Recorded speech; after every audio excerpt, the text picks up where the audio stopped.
Capítulo 7 Predições e presunção.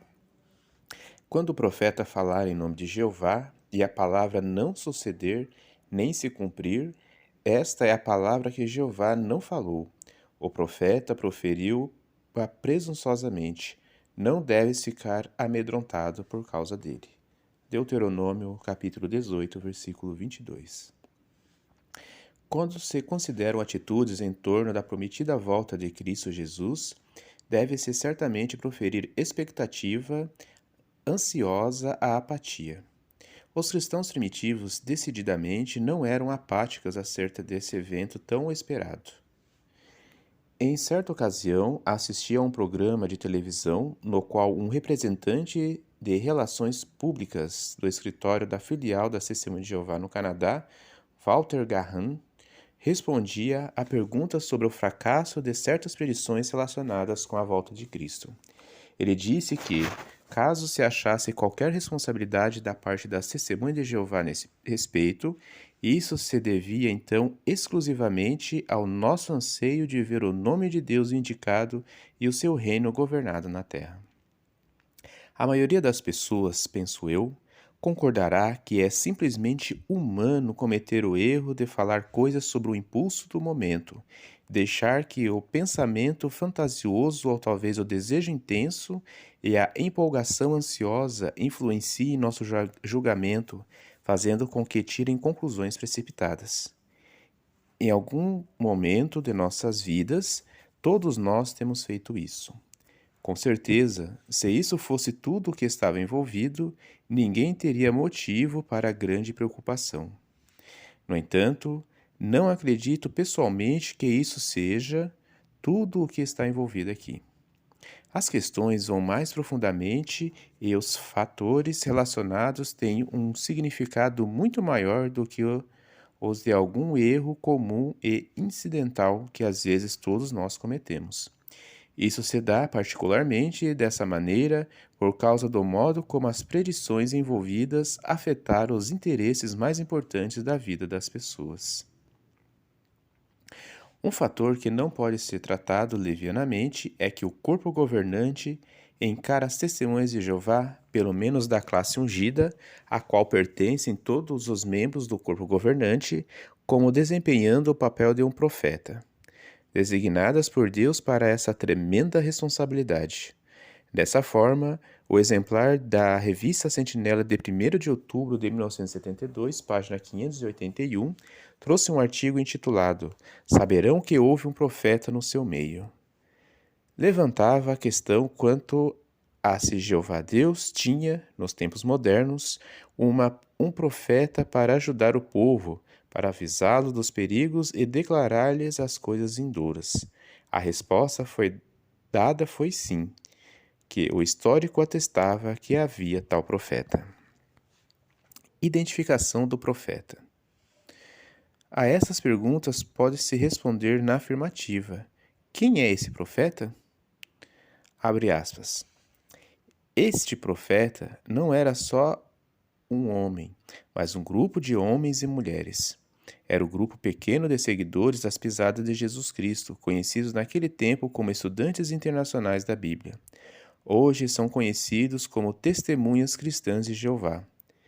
Ainda proclamam um aviso, e nessa sua obra comissionada, juntam-se a eles e ajudam-lhe centenas de milhares de pessoas que escutaram a sua mensagem crendo nela.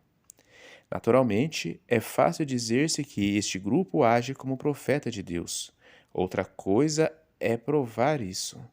A única maneira em que isso pode ser feito é recapitular a história. O que demonstra ela? Fecha aspas.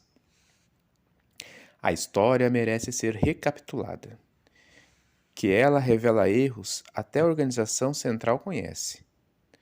Certa manhã, em 1980, quando presidia a consideração do texto diário no lar de Bethel em Brooklyn, o presidente da sociedade, Fred Franz, relatou à família da sede suas recordações das expectativas mantidas em torno do ano de 1925, predito como o tempo para o restabelecimento de todas as coisas, no milênio. Ele citou o juiz Rutherford como tendo dito, logo depois, com relação às suas próprias predições: sei que fiz papel de asno, ou como se diria em português, sei que fiz papel de tolo. A organização, no entanto, trata estes erros como mera evidência da imperfeição humana e também como evidência do grande desejo e aspiração de ver cumpridas as promessas de Deus. Eu creio que a história mostra que é algo mais que isso. Uma coisa é um homem fazer papel de asno por querer ver alguma coisa acontecer. Outra coisa bem diferente é ele instar com outros para que partilhem de suas ideias, criticá-los se não a aceitem, se não as aceitam, até duvidar da fé deles e contestar seus motivos e não entender o assunto como ele entende. Mais sério ainda é que uma organização que se apresenta como porta-voz designado de Deus para toda a humanidade faça isso. E o faça não por alguns dias ou meses, mas por anos, até mesmo décadas, repetidamente a nível mundial. A responsabilidade pelos resultados não pode, na verdade, ser minimizada por dizer-se simplesmente: bem, ninguém é perfeito. Ninguém é perfeito, mas cada um de nós leva a responsabilidade pelo que faz. Isso se dá especialmente quando nossas ações afetam dramaticamente algo tão importante e pessoal como a relação dos outros com Deus. Não é menos sério quando um grupo de homens está dividido em sua opinião quanto às predições relacionadas com certa data e apresenta, ainda assim, perante seus adeptos, uma aparência externa de confiança unificada, encorajando esses adeptos a depositarem confiança inabalável nessas predições. Suponho que devo atribuir o mérito por convencer-me da realidade dessas coisas também à minha experiência com o corpo governante. Durante os primeiros 20 anos, mais ou menos, da minha associação ativa com a Testemunha de Jeová, eu tinha, no máximo, uma vaga ideia acerca de alguns fracassos de predições passadas e não lhes dava absolutamente qualquer importância significativa. Não tinha nenhum interesse em literatura que atacasse nossos ensinos neste ponto. Desde o fim dos anos 50 em diante, certas publicações da sociedade, tais como a Testemunha de Jeová no Propósito Divino, uma história da organização em inglês, e o livro patrocinado pela sociedade A Fé em Marcha, em inglês, mencionavam realmente esses fracassos, mas fazia isso de modo a fazê-lo parecer como de pouca consequência e os via nessa mesma perspectiva. Foi somente no final dos anos 70 que me dei conta de quão longe tinha ido exatamente o assunto. Inteirei-me então sobre isso, não através da chamada literatura dos opositores, mas através das próprias publicações da Torre de Vigia e de testemunhas ativas e respeitadas, inclusive co-membros do corpo governante da Testemunha de Jeová. 1914 é a data principal sobre a qual se apoia grande parte da estrutura de doutrinas e de autoridade das Testemunhas de Jeová. As Testemunhas de Jeová defendem atualmente as seguintes crenças ligadas a essa data. Abre aspas. Que, em 1914, Cristo Jesus passou a estar presente de maneira invisível aos olhos humanos, começando consequentemente nessa data, um período de julgamento para todos os seus profetas seguidores e para o mundo. Que, em 1914, Cristo Jesus começou sua regência ativa com relação ao mundo inteiro, com seu reino assumindo oficialmente o poder. Que 1914 assinala o início dos últimos dias ou do tempo do fim predito na profecia bíblica. Que a geração de pessoas que viviam em 1914 e que tinham uma capacidade de compreender o que viram então acontecer seria a geração que não passaria até que se cumprissem todas as coisas, inclusive a destruição do sistema existente de coisa. Isto foi mudado em 1995. que 3 anos e meio depois, em 1914, em 1918, começou a ressurreição dos cristãos que dormiam na morte, desde os apóstolos em diante.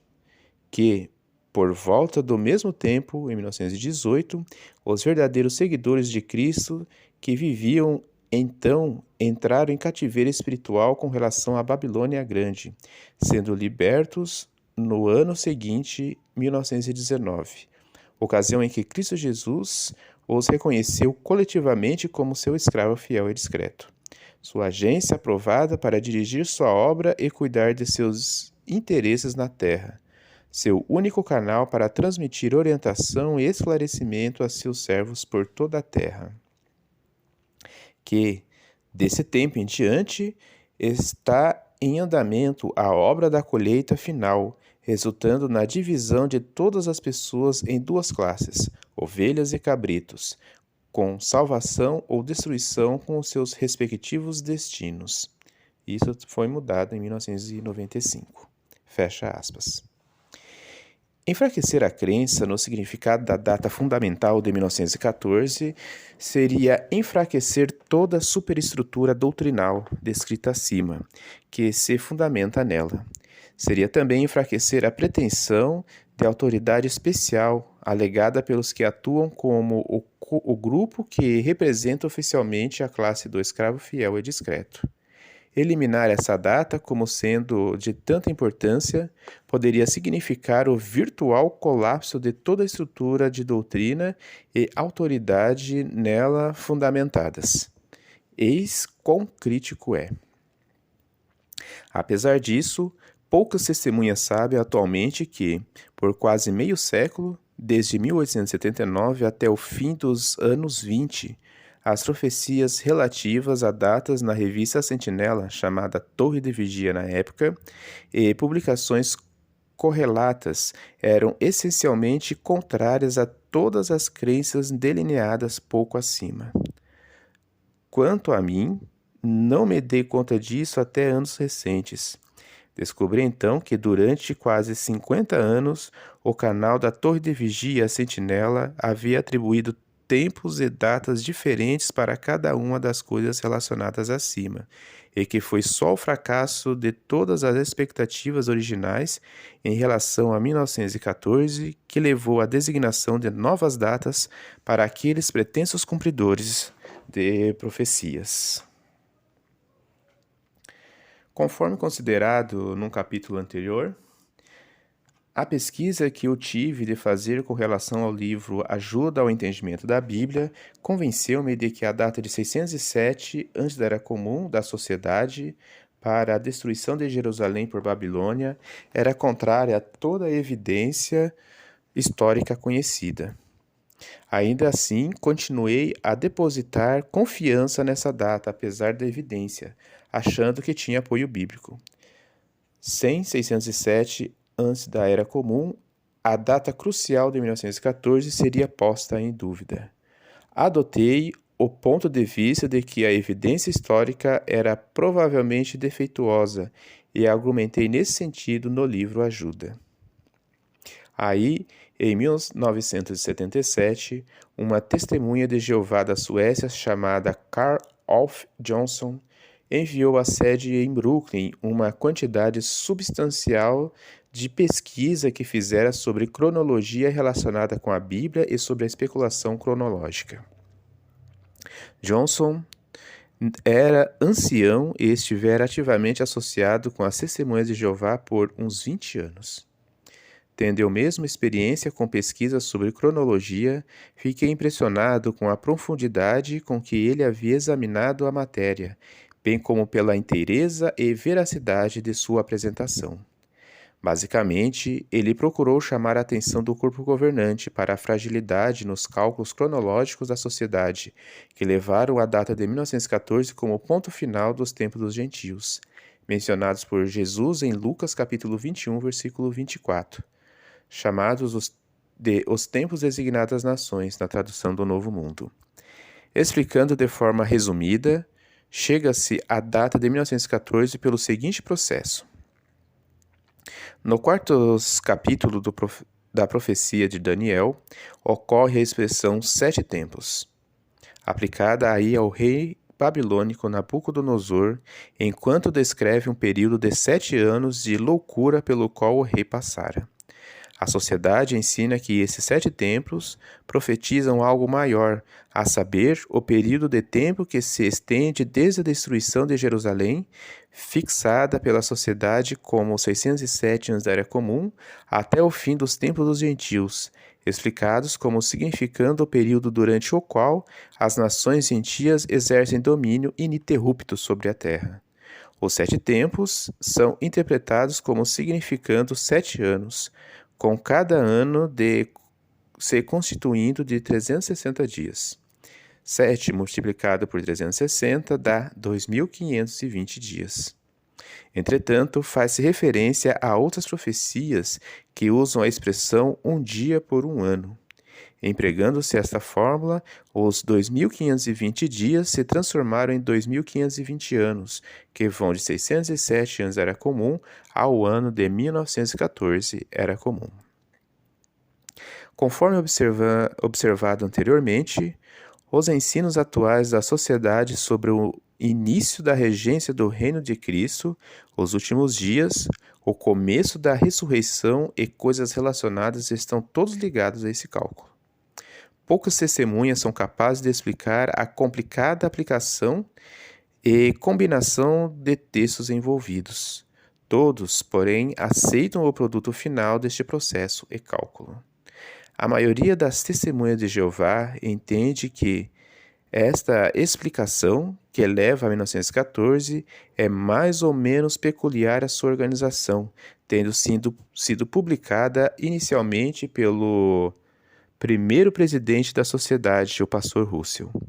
Em sua contracapa, a publicação da Sociedade As Testemunhas de Jeová no Propósito Divino traz essas declarações. Abre aspas. 1870. Charles Taze Russell iniciou seu estudo da Bíblia com um pequeno grupo de associados. 1877.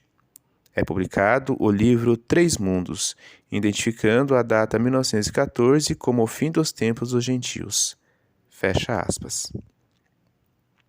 A impressão transmitida aqui, bem como a apresentada dentro do livro, é o que este livro, Os Três Mundos, que Russell apenas financiou, foi a primeira publicação a conter este ensino sobre 1914.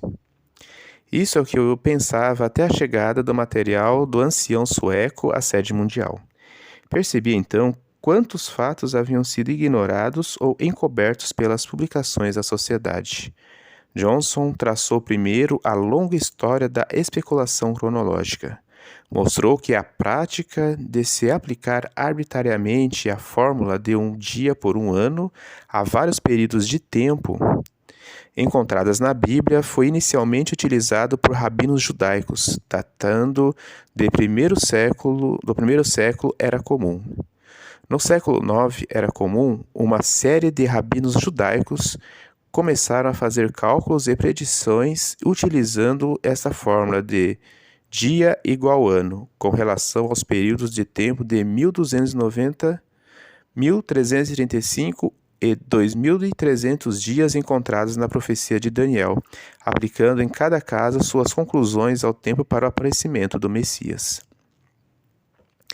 Entre professos cristãos, a prática surgiu pela primeira vez no século XII, começando com o abade católico romano Joaquim de Flora.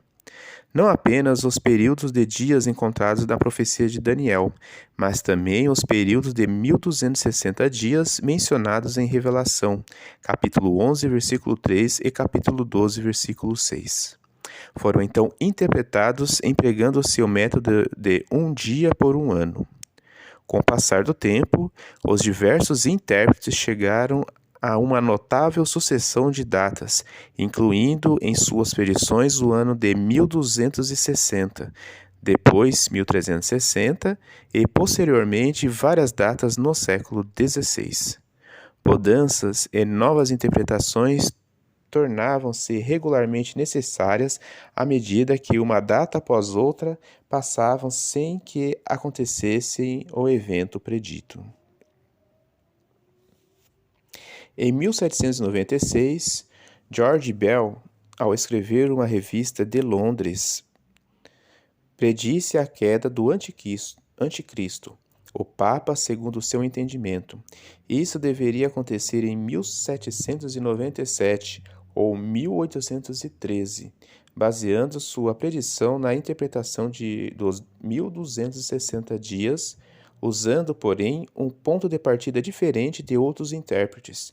Alguns haviam começado sua contagem a partir do nascimento de Cristo, outros a partir da queda de Jerusalém, outros a partir do início da Igreja Católica. Sua predição foi escrita durante a Revolução Francesa.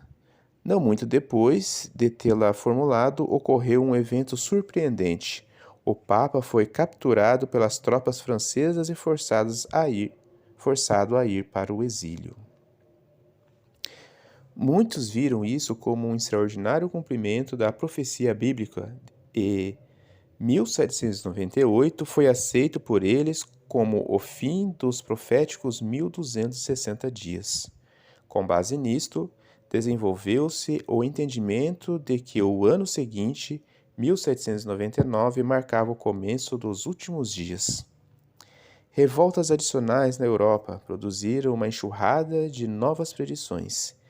Entre os prognosticadores, achava-se um homem na Inglaterra chamado John Aquila Brown. Pelo início do século XIX, ele publicou uma explicação dos 2.300 dias de Daniel, capítulo 8, que os apresentava como terminando em 1844, era comum. Este entendimento foi adotado pelo pioneiro americano do Segundo Advento, William Miller. Veremos como esses cálculos vieram mais tarde a desempenhar um papel na história das Testemunhas de Jeová. Entre mentes, John Aquila Brown desenvolvia uma explicação que está intimamente relacionada com o ano de 1914, tal como essa data figura nas crenças das Testemunhas de Jeová. De que modo? A evidência indica que Brown foi o verdadeiro originador da interpretação dos 7 tempos de Daniel, capítulo 4, a interpretação que produz os 2.520 anos pela fórmula dia-ano. Brown publicou esta interpretação pela primeira vez em 1823, e seu método convertia os 7 tempos em 2.520 anos, de um modo exatamente igual ao entendimento nas publicações da Torre de Vigia atualmente. Isso foi 29 anos antes do nascimento de Charles Taze Russell, 47 anos antes de ele iniciar seu grupo de estudo da Bíblia e mais de meio século antes do aparecimento do livro Os Três Mundos. Eu ignorava isso totalmente até o momento em que li o material enviado da Suécia para a sociedade. John Aquila Brown, entretanto, iniciava seu período de 2.520 anos em 604 antes da Era Comum, e encerrava-o, portanto, em 1917 Era Comum. Ele predisse que, neste tempo, a plena glória do reino de Israel seria aperfeiçoada. De onde se originou, então, a ênfase sobre a data de 1914? Após o fracasso das expectativas em torno do ano de 1844, houve consequentemente uma divisão de vários grupos do Segundo Advento, estabelecendo a maioria delas novas datas para a volta de Cristo. Um desses grupos se formou em torno de N. H. Balbour, de Rochester, Nova York. Balbour estudou as obras de John Aquila Brown e adotou a maior parte de sua interpretação, mas alterou o ponto de partida dos 2.520 anos para 606 antes da Era Comum, e surgiu com a data final de 1914 Era Comum. Na realidade, isso representava um erro de cálculo, já que abrangeria somente 2.519 anos. Em 1873, Balbour publicava uma revista para os seus adeptos do Segundo Adventismo, intitulado inicialmente O Grito da Meia-Noite e mais tarde O Arauto da Aurora. Vê-se na página seguinte uma cópia da primeira página do Arauto da Aurora, de julho de 1878, o ano anterior à publicação do primeiro número de A Sentinela. Note a frase anterior à publicação do primeiro número de Sentinela. Note a frase no canto inferior à direita. Os tempos dos gentios terminaram em 1914. Esta cópia foi tirada da revista que é mantida no arquivo da sede em Brooklyn, embora não esteja disponível ao uso geral. Sua existência lá mostra que algumas pessoas do pessoal da sede devem ter tido conhecimento de que a revista Sentinela não foi evidentemente a primeira a publicar e a defender a data de 1914, como o fim dos tempos dos gentios. Esse ensino foi, na verdade, adotado da publicação do Segundo Adventismo de N. H. Balbour. Pode-se observar também que, nessa época, julho de 1878, Charles Taze Russell havia se tornado editor assistente dessa revista do Segundo Adventismo, O Arauto da Aurora. O próprio Russell explica como ele veio associar-se com N. H. Balbour e como veio a adotar a cronologia de Balbour, cuja maior parte inclui os 7 tempos de Daniel, capítulo 4, que Balbour tinha, por sua vez, adotado de John Aquila Brown. A explicação de Russell acha-se publicada no número de A Sentinela, 15 de julho de 1906. Foi por volta de janeiro de 1876 que o tema do tempo profético me chamou especialmente a atenção, no que se relaciona a estas doutrinas e esperanças. Aconteceu deste modo. Recebi um periódico chamado O Arauto da Aurora, enviado por seu editor, Sr. N. H. Balbour. Quando o abri, identifiquei-o de imediato pela gravura em sua capa com o Adventismo. Examinei-o com certa curiosidade para ver que data eles estabeleceriam em seguida para a queima do mundo. Mas imaginem minha surpresa e alegria quando descobri, pelo seu conteúdo, que o editor estava começando a abrir os olhos para temas que, por alguns anos, haviam proporcionado grande regozijo aos nossos corações aqui em Allegheny, que o objetivo da volta do nosso Senhor não é destruir, mas abençoar todas as famílias da terra, e que a sua vinda seria como um ladrão,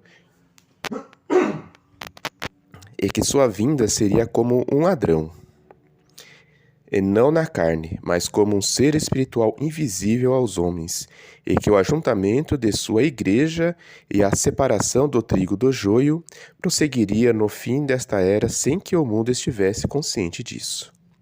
Regozijei-me em descobrir que outros estavam chegando à mesma posição avançada, mas fiquei espantado em encontrar a declaração expressa com muita cautela de que o editor acreditava nas profecias que indicavam que o Senhor já estava presente no mundo, fora da vista, portanto, invisível, e que já estava no tempo da obra da colheita do trigo, e que esse entendimento era corroborado pelas profecias relativas ao tempo, as quais apenas uns poucos meses atrás ele supunha ter falhado. Eis aqui um novo raciocínio. Seria possível que as profecias relativas ao tempo, que eu havia desprezado por tanto tempo, por causa do seu mau uso pelos adventistas, pretendiam realmente indicar quando o Senhor estaria invisivelmente presente para estabelecer seu reino? Algo que eu entendia claramente que não podia ser percebido de nenhuma outra maneira? Parecia, falando sem exagero, uma coisa razoável, muito razoável, esperar que o Senhor informasse o seu povo sobre o assunto, especialmente para ter ele prometido que o fiel não haveria de ser abandonado na escuridão do mundo, e que, embora o dia do Senhor viesse como um ladrão de noite sobre todos os demais, furtivamente, sem avisar, não havia de ser assim com os santos vigilantes e zelosos. 1 Tessalonicenses 5:4. Recordo certos argumentos usados por meu amigo Jonas Wendel e por outros adventistas para provar que 1873 testemunharia a queima do mundo e etc. A cronologia do mundo indicando que os 6.000 anos desde Adão terminariam com o início de 1873 e outros argumentos tirados das escrituras que se supunha coincidir. Seria possível que esses argumentos relativos ao tempo, os quais eu havia desconsiderado como não merecendo atenção, continuassem realmente uma verdade importante, ou melhor, contivessem realmente uma verdade importante que eles haviam aplicado erroneamente. Fecha aspas. Observe que, até essa ocasião, Russell afirma que não dava nenhuma importância à profecia relativa ao tempo, que as tinha, na verdade, desprezado. Que fez ele, então? Ansioso de aprender, de qualquer fonte, o que quer que Deus tivesse a ensinar, escrevi imediatamente ao Sr. Balbour, informando-o sobre minha... Abre aspas. Ansioso por aprender de qualquer fonte, o que quer que Deus tivesse a ensinar, escrevi imediatamente ao Sr. Balbour, informando-o sobre minha concordância com os outros pontos e desejando saber particularmente por que e com base em que evidências bíblicas sustentava ele que a presença de Cristo e a colheita da era evangélica datava a partir de outubro de 1874. A resposta mostrou que a minha suposição estivera correta, isto é, que os argumentos relativos ao tempo, cronologia, etc., eram os mesmos que os usados pelo segundo adventista em 1873, e explicou como o Sr. Balbour e o Sr. J. H. Patton, de Michigan, um companheiro de trabalho dele, haviam sido segundo adventistas ativos até aquela época, e que, com a passagem da data de 1874, sem que o mundo fosse queimado e sem que eles vissem Cristo na carne, ficaram por certo tempo aturdidos. Examinaram as profecias relativas ao tempo, que tinham passado aparentemente sem se cumprir e não conseguiram achar nenhuma falha, e começaram a perguntar-se se o tempo estava correto, mas suas expectativas erradas. Seus conceitos do estabelecimento e bênção para o mundo que eu mesmo e outros estavam pregando eram as coisas que se devia esperar. Parece que, não muito tempo depois do desapontamento deles quanto a 1874, um leitor do Arauto da Aurora, que possuía um exemplar da Diaglote, notou algo nele que lhe chamou a atenção, que em Mateus, capítulo 24, versículo 27, 37 e 39, a palavra que em nossa versão comum é vertida por vinda era traduzida presença. Esta era a chave. E, seguindo-se isso, o tempo profético levou-se a conceitos corretos com relação ao objetivo e ao modo da volta do Senhor. Eu, pelo contrário, fui levado desde o início a conceitos apropriados quanto ao objetivo e ao modo da volta do nosso Senhor, e em seguida ao exame do tempo para estas coisas, indicadas na palavra de Deus. Deste modo, Deus guia muitas vezes seus filhos a partir de diferentes pontos da verdade, mas quando o coração é sincero e confiante, o resultado deve ser o ajuntamento de todos esses. Não havia, porém, nenhum livro ou outra publicação que apresentasse as profecias relativas ao tempo como eram então entendidas, de maneira que custeei as despesas do Sr. Balbour para que viesse ver-me em Filadélfia, onde eu tinha alguns compromissos de negócios durante o verão de 1876, a fim de mostrar-me cabal e biblicamente, caso pudesse, que as profecias indicavam 1874 como a data em que a presença do Senhor e a colheita começaram. Ele veio e eu fiquei convencido da evidência, sendo uma pessoa de firmes convicções e plenamente dedicado ao Senhor. Vi imediatamente que os tempos especiais em que vivemos tem uma importância significativa sobre a nossa obrigação e trabalho como discípulos de Cristo, que, estando nós no tempo da colheita, o trabalho de colheita teria de ser realizado. E essa verdade presente era a foice pela qual o Senhor nos levaria a efetuar um ajuntamento e uma obra de colheita por toda parte entre seus filhos. Fecha aspas. Assim, a visita do segundo adventista N. H. Balbour mudou as ideias de Russell sobre as profecias relativas a datas. Russell tornou-se editor assistente da revista de Balbour, O Arauto da Aurora. Deste tempo em diante, as profecias relativas ao tempo constituiriam um aspecto destacado dos escritos de Russell e da revista A Sentinela que ele logo depois fundou.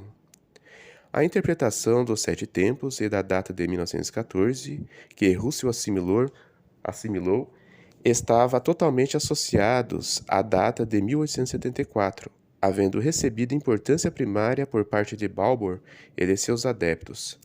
1914 ainda estava décadas no futuro, enquanto 1874 acabava de passar. Eles acreditavam que 1874 marcava o fim dos 6.000 anos da história humana e esperavam a volta de Cristo naquele ano. Quando o ano passou e nada aconteceu, sentiram-se desiludidos. Como mostra a matéria citada anteriormente, um segundo adventista que contribuía para a revista de Balbour, chamado B. H. Keith, notou mais adiante que certa tradução do Novo Testamento, The Emphatic Dialogue, usou a palavra presença em vez de vinda nos textos relacionados com a volta de Cristo. Keith propôs a Balbour a ideia de que Cristo havia de fato retornado em 1874, porém invisivelmente, e de que Cristo estava agora invisivelmente presente, completando a obra de julgamento. Uma presença invisível é uma coisa muito difícil para se contra-argumentar ou refutar. É algo semelhante a ter um amigo que lhe confessa receber a visita invisível e o conforto de um parente falecido e tenta provar, então, para este amigo que não é realmente assim. O conceito da presença invisível facultava, portanto, a estes segundos adventistas associados com Balbour dizerem que haviam tido, afinal, a data certa, 1874, mas haviam simplesmente esperado a coisa errada nesta data. Essa explicação foi também aceita e adotada por Russell. Atualmente, vários milhões de testemunhas de Jeová creem e ensinam que a presença invisível de Cristo começou em 1914. Muito poucas se dão conta de que, por quase 50 anos, a Sociedade Torre de Vigia anunciou e proclamou, em seu papel de profeta, que tal presença invisível começara em 1874. Tão tardiamente quanto em 1929, 15 anos depois de 1914, elas ainda estavam ensinando isso. As testemunhas de Jeová creem atualmente que Cristo iniciou oficialmente a regência do seu reino em 1914. A revista A Sentinela ensinou durante décadas que isso acontecera em 1878. As testemunhas de Jeová creem atualmente que, em 1914, começaram também os últimos dias e o tempo do fim.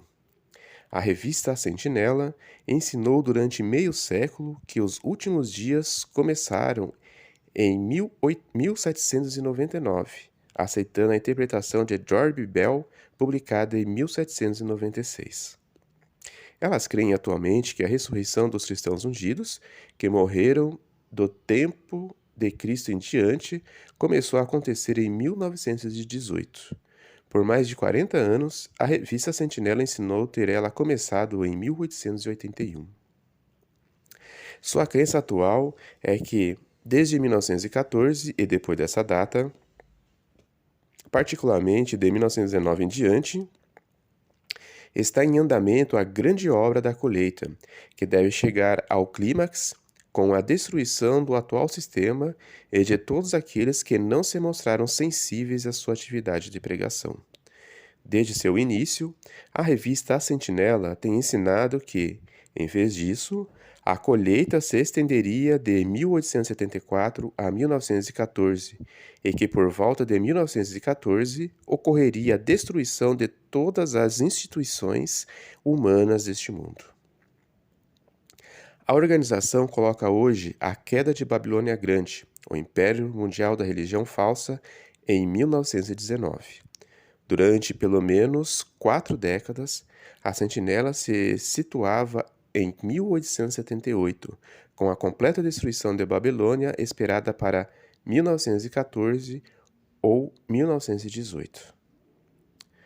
O que provocou a mudança em todos esses ensinos proféticos importantes aceitos durante tantas décadas e por tanta gente? Foi o mesmo que se deu no caso de toda a longa série de predições do século XIII em diante, a falta de cumprimento de suas expectativas anunciadas. Alguns talvez estejam inclinados a não levar isso a sério, encarando-o como se fosse uma mera afirmação.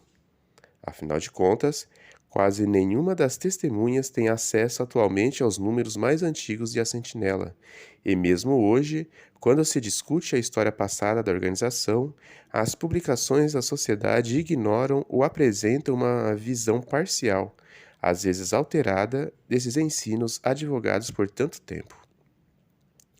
Não dão a mínima ideia do fervor e da confiança em que se promoviam esses entendimentos.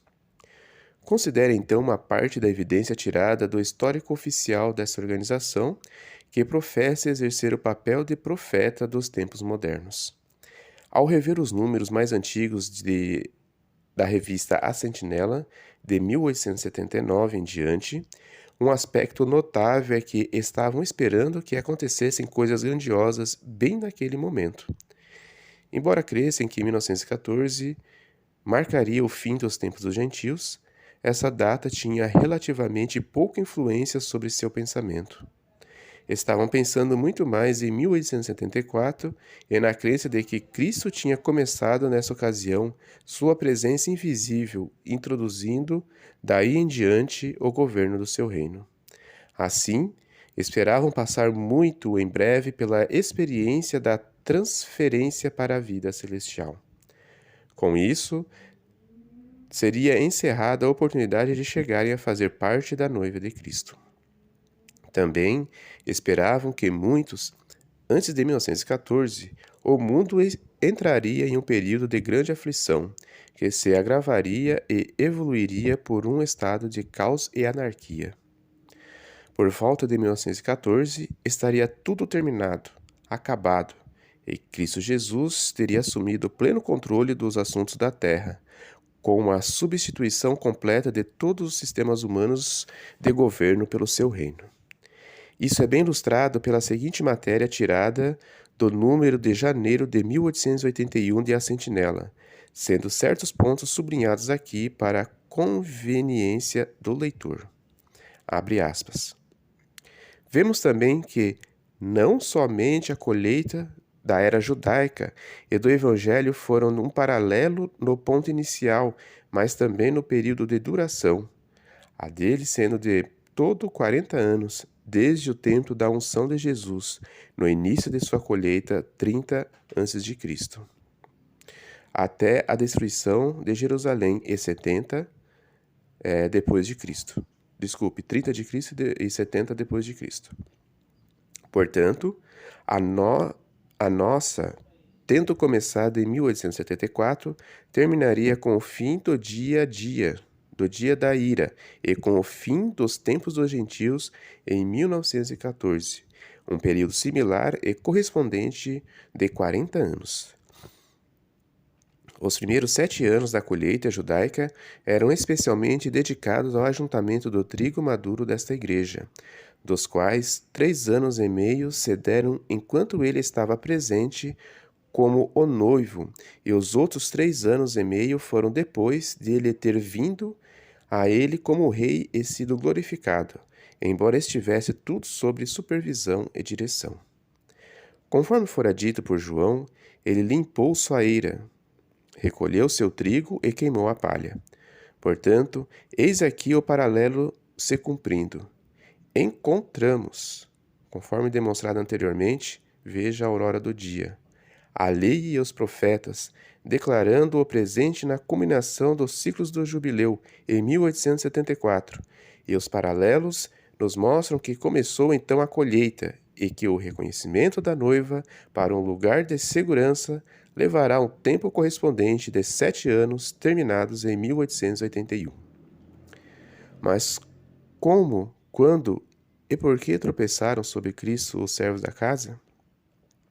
Se pudéssemos certificar-nos disso, conseguiríamos um indício de como, quando e por que tropeça a casa do Evangelho, especialmente em vista do fato de que, em muitos aspectos, a obra final daquela era é o modelo exato desta.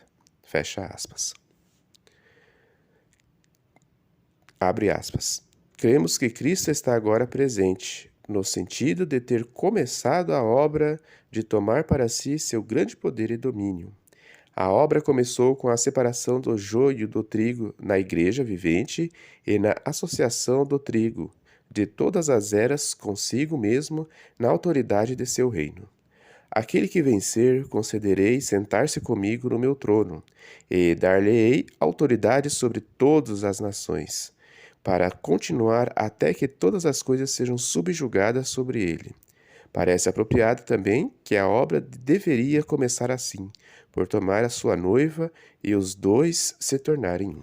Fecha aspas. A verdadeira data base para a sentinela nessa época era claramente 1874. A partir dessa data, Cristo estava presente. Nos próximos 40 anos, ele concluiria toda a sua obra de colheita. Por acreditarem nisso, achava-se que eventos dramáticos deveriam ocorrer muito rapidamente. Talvez naquele mesmo ano de 1881, conforme argumentado no artigo adicional com o título Por quanto tempo, ó Senhor? Observe estes 2 pontos. Abre aspas. Esta é sem dúvida uma questão de muitos ter se perguntado, a saber, quão cedo virá a nossa mudança? Muitos de nós têm aguardado essa mudança por anos, e ainda com maior alegria imaginamos o tempo em que nos juntaremos a Jesus e o veremos como ele é. No artigo concernente à nossa mudança, o periódico de dezembro, expressamos a opinião de que estava mais próxima do que muitos supunham, enquanto não tentássemos provar que a nossa mudança se daria em algum tempo específico. Mesmo assim, propomos que olhemos para as evidências que parecem indicar que a transladação ou mudança da condição natural para o espiritual deverá ocorrer antes ou por volta de outubro do nosso ano de 1881.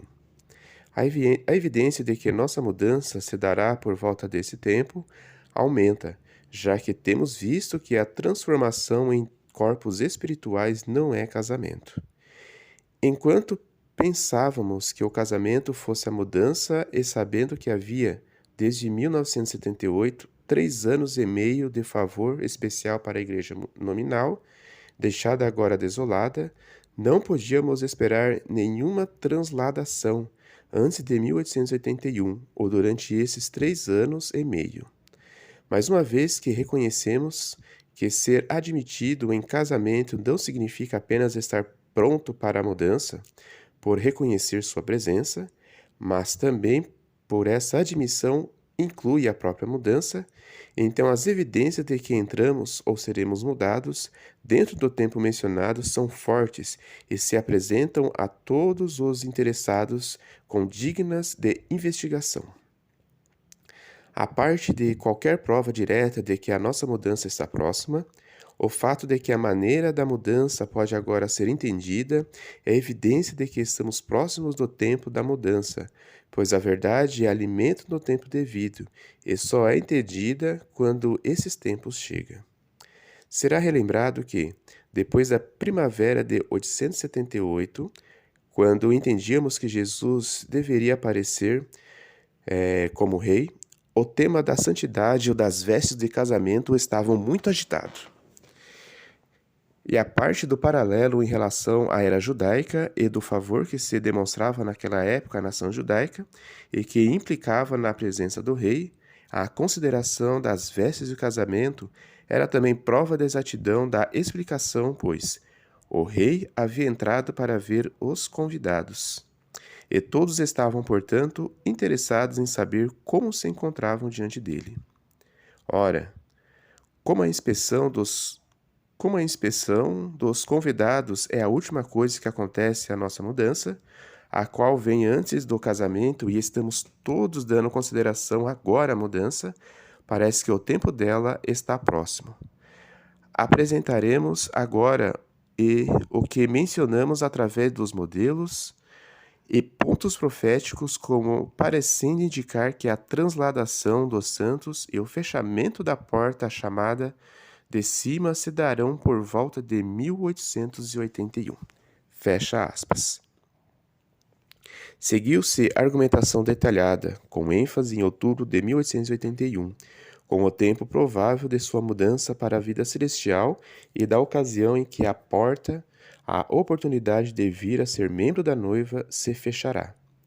Isso seria 35 anos antes, de 1914, o que para eles era apenas um ponto final, o tempo durante o qual todas as coisas se acabariam. A expectativa de que os cristãos ungidos da classe da noiva passariam por uma transição para a vida celestial pelo outono de 1881, obviamente não se materializou. À medida que os anos se passavam, o período considerado começou a prolongar-se e 1914 começou a receber uma ênfase um tanto maior. Todavia, ainda era o ponto terminal quando a eliminação dos reinos terrestres e a destruição da cristandade nominal haveriam de se completar, já que se acreditava que Cristo começara a exercer seu pleno poder do reino em 1878, conforme demonstrado no livro publicado por Russell em 1889 com o título O Tempo Está Próximo, página 239. Tradução. Abre aspas. Tem sido exatamente assim nessa colheita. A presença de Nosso Senhor como noivo e ceifeiro foi reconhecida durante os primeiros 3 anos e meio, de 1874, Anno Domini, a 1878, Anno Domini, desde que esse tempo ficou enfaticamente claro que em 1878, Anno Domini, chegou o tempo em que deveria começar o julgamento real da casa de Deus. É aqui que se aplica a revelação 14 do 14 a 20. E Nosso Senhor tornou-se visível como o ceifeiro coroado, sendo o ano de 1878, Anno Domini, o paralelo de sua tomada de poder e autoridade no tipo.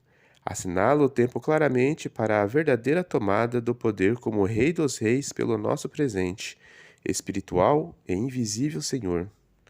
O tempo dele assumir seu grande poder para reinar, e que na profecia está intimamente associado à ressurreição de seus fiéis e ao começo da aflição e da ira sobre as nações.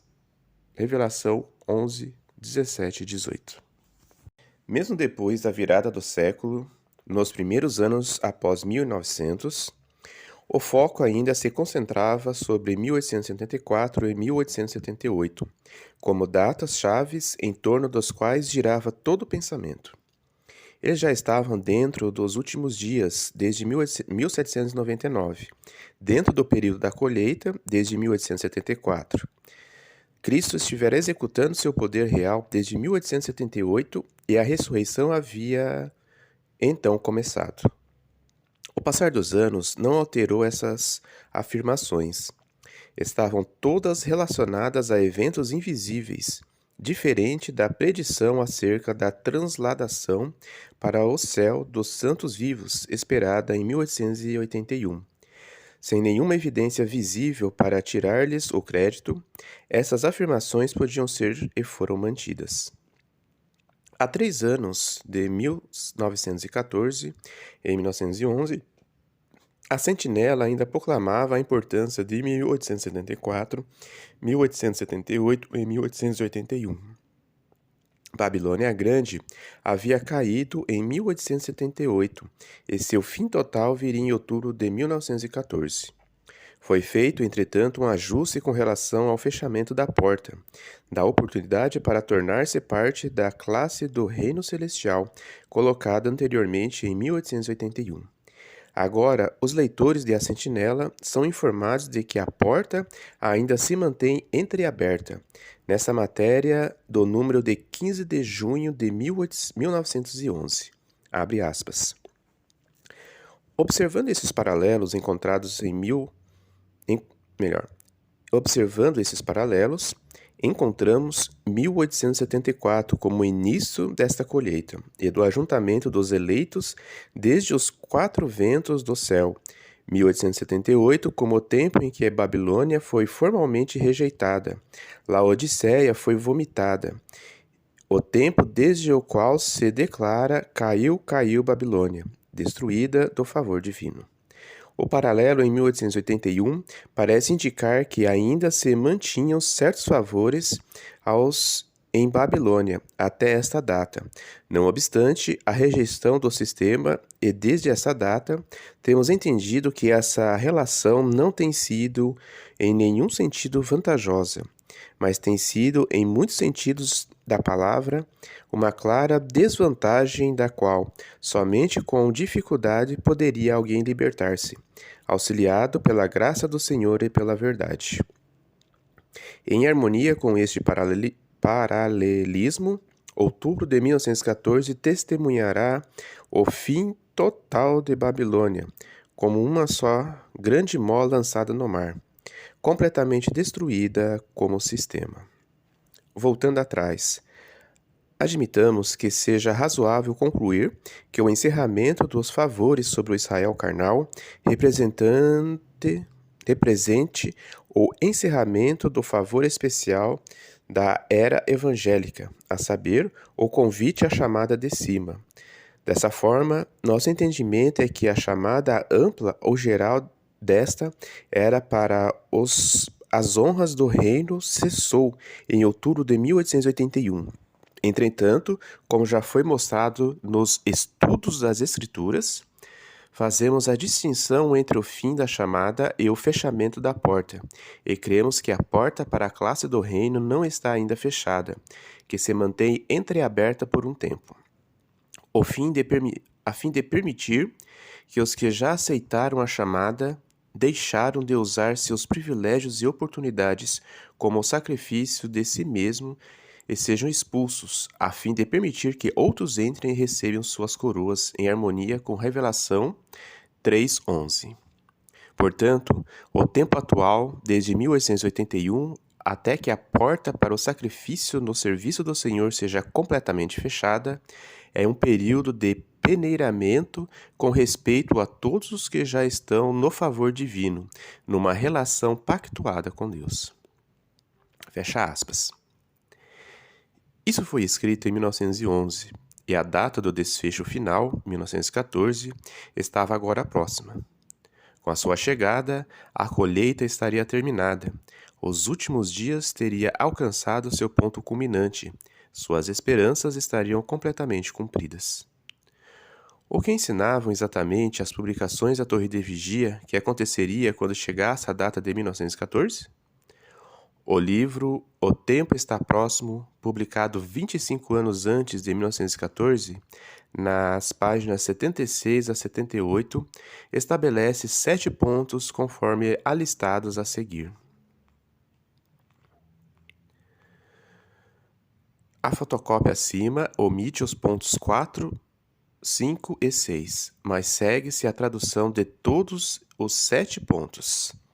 Abre aspas. Neste capítulo, apresentamos a evidência bíblica que prova que o término total dos tempos dos gentios, isso é, o término total de sua licença de domínio, se vencerá em 1914, Anno Domini, ou que essa data será o limite máximo da regência de homens imperfeitos. E observe-se que, se isso se revela como um fato firmemente estabelecido pelas Escrituras, provará, em primeiro lugar, que nessa data o reino de Deus, pelo qual nosso Senhor nos ensinou a orar, dizendo: Venha o teu reino, terá alcançado o pleno controle universal, o que será então instalado ou firmemente estabelecido na terra. Em segundo lugar, provará que ele, cujo direito é, portanto, assumir o domínio, estará então presente como o novo regente da terra, e não apenas isso, mas provará também que ele há de estar presente por um período considerável antes dessa data, já que a derrubada desses governos gentios é causada diretamente por ele espatifá-los como um vaso de oleiro e pelo estabelecimento de seu próprio governo justo em substituição a eles. Em terceiro lugar, provará que, algum tempo antes do fim de 1914, Anno Domini, o último membro da divinamente reconhecida Igreja de Cristo, do sacerdócio real do corpo de Cristo, será glorificado com a cabeça, já que cada membro deve reinar com Cristo, sendo o co-herdeiro com ele no reino que não pode ser plenamente instalado sem cada membro.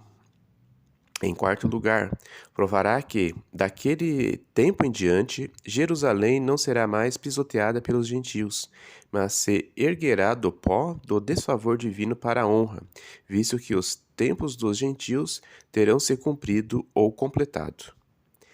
Em quinto lugar, provará que, nessa data, ou antes dela, começará a ser retirada a cegueira de Israel, já que a cegueira parcial devia continuar somente até que houvesse entrado a plenitude dos gentios, ou, em outras palavras, até que o pleno número dentre os gentios, que haveriam de ser membros do corpo da noiva de Cristo, fossem plenamente selecionados.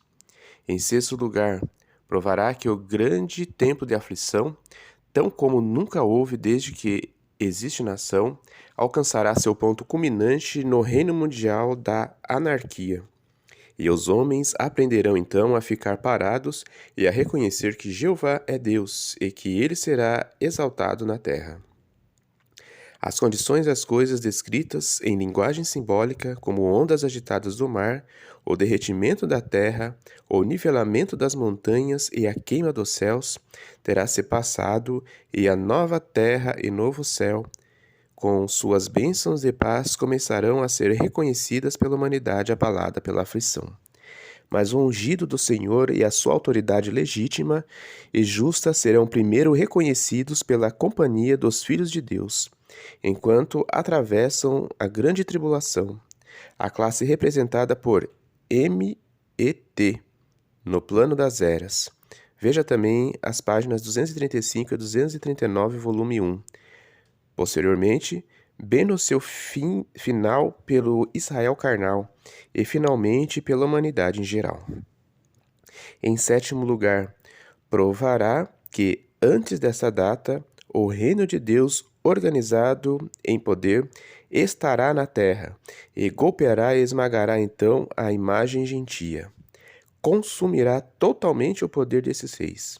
Seu próprio poder e domínio serão estabelecidos tão logo e ele esmiúce e pulverize, por suas variadas influências e operações, as potências que são civis e eclesiásticas, ferro e argila. Fecha aspas. Essas declarações são da edição anterior de 1914. Note como algumas das suas declarações foram ajustadas na edição posterior a 1914, no ano de 1929. Conforme pode ser observado na matéria citada, a edição anterior a 1914 diz claramente que 1914 será o limite máximo da regência de homens imperfeitos. Disse que, nessa data, o reino de Deus terá alcançado o pleno controle universal e que será então instalado ou firmemente estabelecido na terra.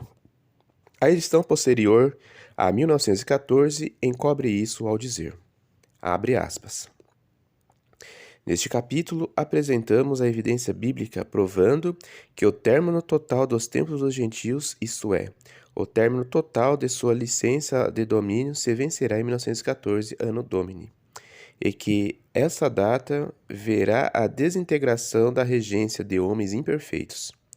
E observe-se que, se isso se revela como um fato firmemente estabelecido pelas Escrituras, provará, em primeiro lugar, que nessa data o reino de Deus, pelo qual nosso Senhor nos ensinou a orar, dizendo: Venha o teu reino, começará a assumir o controle e que será pouco depois instalado ou firmemente estabelecido na terra sob as ruínas das instituições atuais.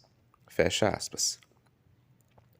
No terceiro ponto, a edição anterior a 1914 declarou que, antes do fim em 1914, o último membro do corpo de Cristo seria glorificado com a cabeça. Aqui também a edição posterior a 1914 alterou a fraseologia e eliminou qualquer referência ao ano de 1914. Abre aspas. Em terceiro lugar, provará que, algum tempo antes do fim da derrocada, o último membro da divinamente reconhecida Igreja de Cristo, do sacerdócio real, do corpo de Cristo, será glorificado com a cabeça, já que cada membro deve reinar com Cristo, sendo co-herdeiro com ele no reino que não pode ser plenamente instalado sem cada membro. Fecha aspas. Assim, fez-se um esforço visível nas edições posteriores para encobrir os mais óbvios fracassos das declarações mais confiantes feitas com relação a 1914, já que essa data havia passado sem que os eventos preditos acontecessem. Poucas testemunhas de Jeová hoje fazem qualquer ideia da magnitude das pretensões envolvendo esse ano, ou do fato de que nenhum dos 7 pontos originais sequer se cumpriu como foi declarado. Essas expectativas recebem atualmente apenas menção muito rápida nas publicações da sociedade. Algumas são totalmente ignoradas. De fato, ao ler as recentes publicações da sociedade, alguém pode chegar talvez à conclusão de que Russell, o presidente da Torre de Vigia, não falou especificamente sobre o que 1914 traria exatamente. Essas insinuavam que qualquer expectativa exagerada ou afirmação dogmática eram da responsabilidade dos outros, dos leitores. Um exemplo disso se encontra na História Oficial das Testemunhas de Jeová no Propósito Divino, em inglês, página 52. Abre aspas. Não há dúvida de que muitos, durante esse período, eram excessivamente entusiásticos em suas declarações quanto ao que se podia esperar. Alguns liam as declarações de A Sentinela como dizendo o que jamais pretenderam dizer, e, ao passo que era necessário para Russell chamar a atenção para a certeza de que estava prevista uma grande mudança no fim dos tempos dos gentios, ele ainda encorajava seus leitores a manterem a mente aberta, especialmente quanto ao elemento do tempo. Fecha aspas. O livro cita trechos da revista A Sentinela, mas esses, ao serem examinados, simplesmente não apoiam a declaração apresentada. O único que trata especificamente de um elemento de tempo específico é tirado de A Sentinela de 1893, que diz, abre aspas, uma grande tempestade está próxima. Apesar de ninguém saber exatamente quando ela irromperá, parece razoável supor que não pode ser mais que 12 ou 14 anos ainda no futuro. Fecha aspas. Isso não contribui em nada para provar a asserção feita. Simplesmente confirma o que é mostrado por outros escritos de Russell, isso é, que ele definitivamente esperava que rebentasse uma calamidade mundial antes da chegada de 1914, não mais tarde que 1905 ou 1907, de acordo com a matéria citada, e que esta deflagração levaria à eventual destruição de todos os governos da Terra nessa data final. O livro A Testemunha de Jeová no Propósito Divino, página 53, cita a declaração de Russell em A Sentinela de 1912, conforme segue. Abre aspas. Há certamente espaço para ligeiras diferenças de ponto de vista sobre este assunto, e isso nos leva a conceder um ou outro ou mais ampla latitude. A permissão de poder aos gentios pode terminar em outubro de 1914 ou em outubro de 1915. E o período de intensa luta e anarquia, tal como nunca existiu desde que a nação, pode ser o fim conclusivo dos tempos dos gentios ou o começo do reinado do Messias. Porém, alertamos mais uma vez a todos os nossos leitores que não profetizamos nada sobre o tempo dos gentios acabarem em um tempo de calamidade, nem sobre a época gloriosa que seguirá imediatamente depois da catástrofe. Simplesmente destacamos o que dizem as Escrituras, expressando nossas opiniões com respeito a seu significado e instando com nossos leitores a que julguem, cada um por si mesmo, o significado delas. Essas profecias ainda querem dizer a mesma coisa para nós. Por mais que alguns possam fazer afirmações categóricas do que sabem e do que não sabem, nós nunca nos entregamos a isso. Porém, simplesmente asseveramos que cremos dessa e daquela maneira, por tais e tais razões. Fecha aspas. Este é, portanto, o quadro que a organização procura transmitir. Compare-o com outras declarações apresentadas na revista Sentinela e demais declarações sobre as quais as publicações da sociedade não fazem atualmente a menor referência. Pergunte-se se é verdade que a responsabilidade por quaisquer afirmações dogmáticas recai fora da sociedade, que, em vez disso, recai sobre aqueles que leem nas publicações uma certeza jamais intencionada, particularmente com relação ao que 1914 haveria de trazer. Extraído de O Tempo Está Próximo, publicado em 1889, página 98 e 99, lemos o seguinte. Tradução. Abre aspas. Na verdade, é esperar grandes coisas afirmar, como fazemos, que dentro dos próximos 26 anos, todos os atuais governos serão derrubados e dissolvidos. Porém, estamos vivendo em um tempo especial e peculiar. O dia de Jeová, no qual os assuntos chegarão a uma conclusão rápida, e está escrito: o Senhor realizará uma obra curta sobre toda a terra. Veja o volume 1, capítulo 15. Em vista da forte evidência bíblica concernente aos templos dos gentios, consideramos uma verdade estabelecida que o final definitivo dos reinos deste mundo e o pleno estabelecimento do reino de Deus estarão realizados pelo fim de 1914, Anno Domini. Nessa ocasião, a oração da Igreja, desde quando seu Senhor empreendeu sua partida, venha o teu reino, será respondida, e sobre essa administração sábia e justa, a terra inteira se encherá da glória do Senhor, com conhecimento, justiça e paz. Salmo 72, 19, Isaías 6, 3, Abacuque 2, 14. E a vontade de Deus será feita na terra como é feita no céu. Fecha aspas.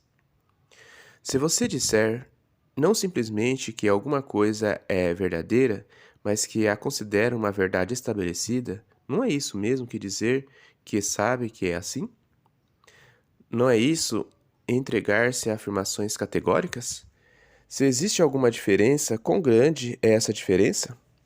A mesma publicação, na página 101, aparece essa declaração. Abre aspas. Não se surpreendam, pois, se apresentamos nos capítulos seguintes provas de que o estabelecimento do reino de Deus já começou, que está destacado na profecia como devendo começar a exercer o poder em 1878, Anno Domini, e que a batalha do grande dia do Deus, o Todo-Poderoso, que terminará em 1914, Anno Domini, com a completa destruição do atual domínio da terra, já foi iniciada. O ajuntamento dos exércitos está claramente visível do ponto de vista da palavra de Deus. Se a nossa visão não ficar obstruída pelo preconceito, quando conseguirmos ajustar corretamente o telescópio da Palavra de Deus, podemos ver com clareza o caráter de muitos dos eventos que devem ocorrer no dia do Senhor, e que estamos bem no meio desses eventos, e que chegou o grande dia da sua ira. Fecha aspas. 2 anos depois de ter se publicado este livro, publicou-se outro livro de Russell, Venha o Teu Reino, em inglês, em 1891, e na página 153 encontramos o seguinte. Tradução, abre aspas. A predita queda, pragas, destruição e etc., que sobreviriam à mística Babilônia, foram prefiguradas pela grande angústia e destruição nacional que sobrevieram ao Israel carnal, e que terminou com a completa destruição da nação em 70 Anno Domini. E o período da queda tem também uma correspondência, visto que, desde o tempo em que o nosso Senhor disse, vossa casa vos fica abandonada, de 33 Anno Domini a 70 Anno Domini são 36 anos e meio. E do mesmo modo, de 1878 Anno Domini ao fim de 1914 Anno Domini são 36 anos e meio. E com o fim de 1914, aquilo que Deus chama de Babilônia e os homens chamam de cristandade terá passado, conforme já demonstrado pela profecia. Fecha aspas.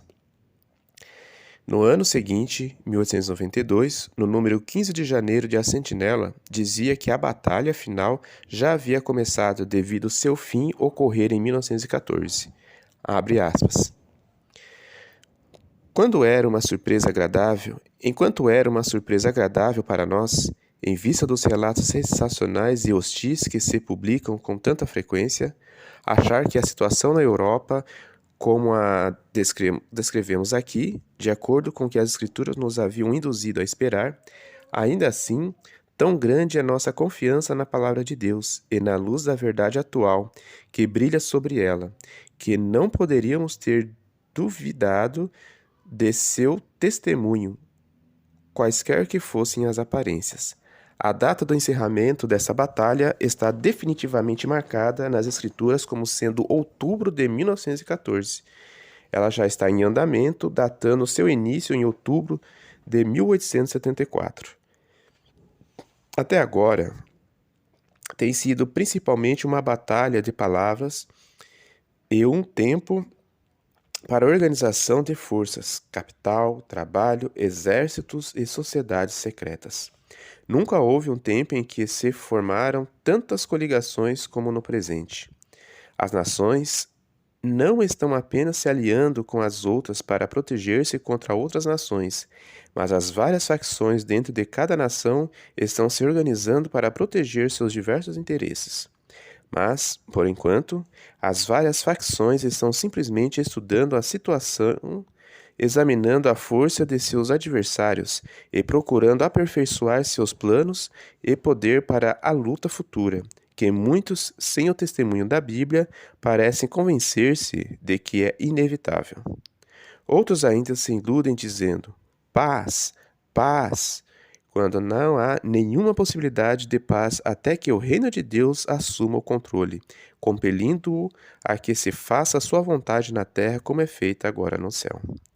Este aspecto da batalha deve continuar, com variável sucesso para todos os envolvidos. A organização deve ser muito cabal, e a luta final será comparativamente curta, terrível e decisiva, resultando em anarquia geral.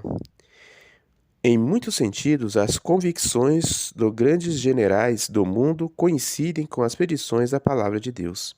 Então, ai do homem ou da nação que der início à próxima guerra na Europa, pois esta será induzida não apenas por animosidade nacionais, mas também por ressentimentos, ambições e animosidades sociais. E caso não seja levada a um fim pelo estabelecimento do reino de Deus nas mãos do seu eleito e da então glorificada igreja, a espécie seria exterminada. Mateus 24:12. Fecha aspas. Este pequeno artigo, que aparece em A Sentinela de julho de 1894, revela o quanto eles viam as condições mundiais daquele tempo como prova clara de que o mundo estava, então, prestes a entrar em suas ânsias finais, com o seu último suspiro ocorrendo em 1914. Tradução. Abre aspas. Pode ser adiada até 1914? 17 anos atrás, as pessoas diziam com relação aos detalhes cronológicos apresentados na aurora do milênio. Parecem razoáveis em muitos aspectos, mas certamente não ocorrerão mudanças radicais entre o momento atual e o final de 1914. Se vocês tivessem provado que aconteceriam dentro um século ou dois, isso pareceria muito mais provável. Que mudanças têm ocorrido desde então e que velocidade está se alcançando diariamente? O velho está passando rapidamente e o novo está chegando. Agora, em vista dos recentes problemas trabalhistas e da ameaça de anarquia, nossos leitores estão escrevendo para saber se não deve haver algum erro na data de 1914. Eles dizem que não veem como as condições atuais podem aguentar tanto tempo sob pressão. Não vemos nenhum motivo para mudarmos os números. Nem poderíamos mudá-los se quiséssemos. Eles são, acreditamos, datas de Deus, não nossas. Mas tenho em mente que o fim de 1914 não é data para o início, mas para o fim do tempo da aflição. Não vemos algum motivo para alterarmos nossa opinião, expressa na visão apresentada em A Torre de Vigia de 15 de janeiro de 1892. Aconselhamos que leiam novamente. Fecha aspas. É verdade que se usa aqui a palavra opinião, mas quão significativo isso é quando, ao mesmo tempo, se inclui Deus no quadro como apoiando as datas anunciadas?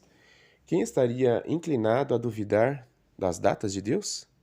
Atualmente, a organização diria que esses assuntos são todos superficiais, de só menos importância quando comparados ao que costumam apresentar como uma verdade maior, a saber, que a sociedade estava certa sobre o fim dos tempos dos gentios, como ocorrendo em 1914, a única crença inicial com relação a 1914 que ainda permanece. Mas ao dizerem isso, eles cometem provavelmente o maior ato de representação falsa de todos, pois o fato é que tudo o que se reteve foi a expressão, o fim dos tempos dos gentios. O significado atribuído à expressão é totalmente diferente do significado a ela atribuído pela Sociedade Torre de Vigia durante os 40 anos que vão até 1914. Durante todos aqueles 40 anos, os associados à Sociedade Torre de Vigia entendiam que o fim dos tempos dos gentios significaria a derrubada completa de todos os governos terrenos, sua total destruição e substituição pela regência de toda a terra pelo reino de Cristo. Não restaria nenhuma regência humana. Recordem a declaração na página 98 e 99 do livro O Tempo Está Próximo, dizendo que, dentro dos próximos 26 anos, a partir de 1889, todos os atuais governos serão derrubados e dissolvidos. Que, em vista da forte evidência bíblica concernente aos tempos dos gentios, consideram uma verdade estabelecida que o final definitivo dos reinos deste mundo e o pleno estabelecimento do reino de Deus estarão realizados pelo fim de 1914, Anno Domini. Atualmente, o significado atribuído à expressão fim dos tempos dos gentios, ou os tempos designados às nações, é completamente diferente. Não é o fim real do domínio dos governos humanos como resultado de sua destruição por Cristo. Disse agora que é o fim da sua regência ininterrupta da terra, sendo a interrupção o resultado de haver Cristo assumido invisivelmente o poder e começado a reinar em 1914 e a dirigir sua atenção de um modo especial para a terra, o que é, na verdade, aquilo que for ensinado anteriormente quanto ao ano de 1874. Já que, mais uma vez, é no domínio invisível que se diz que isso ocorreu, é difícil argumentar contra tal teoria. O fato de que nada mudou absolutamente desde 1914 com relação ao domínio da terra pelos governos terrenos não parece ser visto como de alguma consequência. A licença deles expirou, disse agora, estando invisivelmente cancelada pelo Rei Invisível, e dessa forma veio o fim do seu tempo designado. Tudo isso é comparável a proclamar-se durante 40 anos que, numa certa data, o ocupante indesejável de uma propriedade seria completamente expulso, removido para sempre. E então, quando a data vem e se vai e o ocupante ainda continua, lá como sempre, aparecer então com uma explicação evasiva dizendo: bem, eu cancelei sua licença, e no que me diz respeito é como se ele estivesse ido embora, e além do mais, agora estou vigiando as coisas mais de perto. Reconhecidamente, quanto mais se aproximava 1914, mais cautelosas se tornavam as previsões. Ao passo que Russell havia argumentado que a tempestade de aflição e anarquia universal ocorreriam antes de outubro de 1914, mais tarde, em um número de 1904, a revista Ele Disse. Tradução, abre aspas. Anarquia universal, pouco antes ou depois de outubro de 1914, Anno Domini. O que parece ser à primeira vista a coisa mais trivial e totalmente desvinculada do assunto, mudou nossa convicção com respeito ao tempo de quando pode ser esperada a anarquia universal, segundo os números proféticos. Agora esperamos seu clímax anárquico do grande tempo de aflição que precederá as bênçãos do milênio ocorrerá depois de outubro de 1914, Anno Domini. Bem imediatamente depois, em nossa opinião, em uma hora repentinamente. Fecha aspas. Enquanto ele havia afirmado em 1894 que os cálculos expostos eram datas de Deus, não nossas, em A Sentinela de 1º de outubro de 1907, 7 anos antes de 1914, disse ele então, abre aspas, um querido irmão pergunta, podemos nos sentir absolutamente seguros de que é correta a cronologia apresentada nos estudos da aurora do milênio?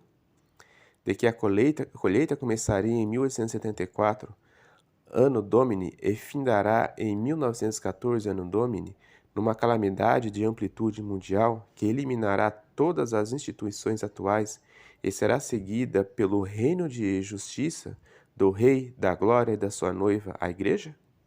Respondemos como o temos frequentemente feito antes nas auroras e sentinelas, oralmente e por carta, que nós nunca afirmamos que nossos cálculos fossem infalivelmente corretos.